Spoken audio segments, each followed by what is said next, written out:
Our minds are like a garden. Sometimes, without us even noticing, weeds start to grow. These weeds are our negative thoughts.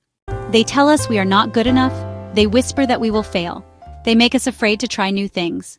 These thoughts can feel so real, so powerful. They can hold us back from living the life we truly want. They can stop us from finding joy. They can stop us from finding peace. But just like a gardener can pull out weeds, we have the power to manage our negative thoughts. We can learn to see them for what they are, just thoughts, not facts. It is not about pretending that challenges don't exist. It is about choosing where we place our focus. Overcoming these inner voices is one of the most important journeys we can take. It's a journey of self-discovery and empowerment. When we allow negativity to rule our minds, we give away our power. We let fear make our decisions for us.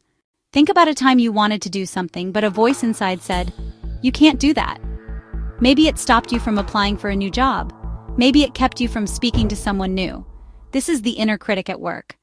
The happiness of your life depends upon the quality of your thoughts. Marcus Aurelius said that. This quote is so simple yet so profound. It means that our inner world creates our outer world. If we fill our minds with thoughts of anger, jealousy, and fear, our life will feel heavy and difficult. But if we consciously choose to focus on thoughts of gratitude, love, and hope, we will experience more happiness.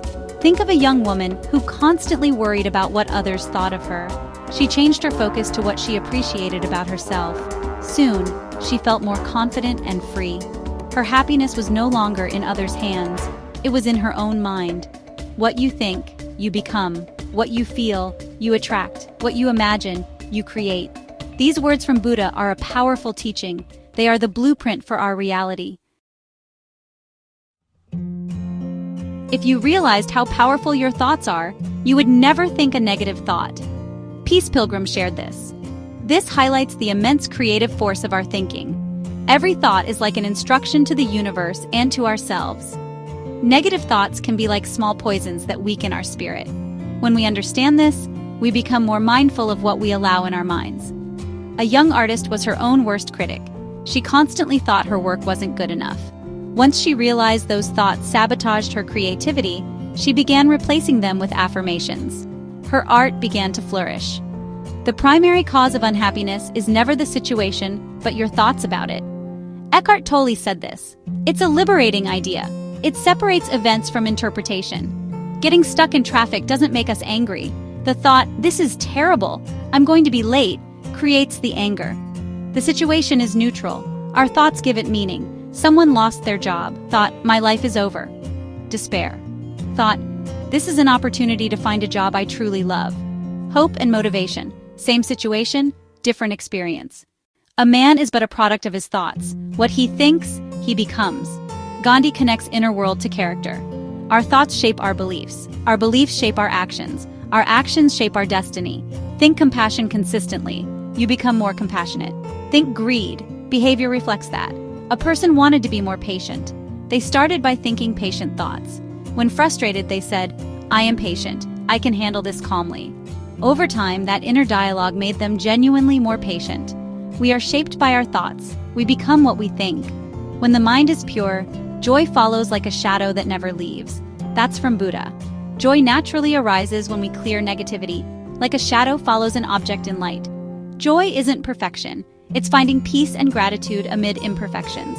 An elderly man focused on small joys, a warm cup of tea, a visit from his grandchild, the sun on his face. Joy followed him everywhere. Believe you can and you're halfway there. That's a quote from Theodore Roosevelt.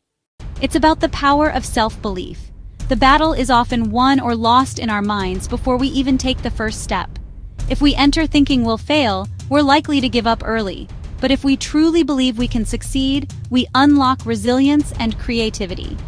That belief carries us through challenges and keeps us moving forward. Think of someone learning to ride a bicycle. The moment they really believe they can balance, their body makes subtle adjustments. Belief creates the outcome. Act as if what you do makes a difference. It does. That's from William James. Sometimes we feel our small actions don't matter, and that thinking leads to apathy. But every single thing we do sends ripples out into the world. A kind word, a small act of service, a positive thought, they all have an impact. They change us and they can change the people around us. For example, A volunteer at an animal shelter may feel like just one person, but for the animal, that comfort makes all the difference. These 10 quotes aren't just nice words, they're invitations. They're keys to a new way of thinking and being. We are the architects of our inner world. We hold the power to choose, to shape, to create. Take that first small step today. Choose one thought to change. Let your next thought be one of hope, of kindness. Let it be the start of a beautiful transformation. Your journey begins now. The power has been inside you all along.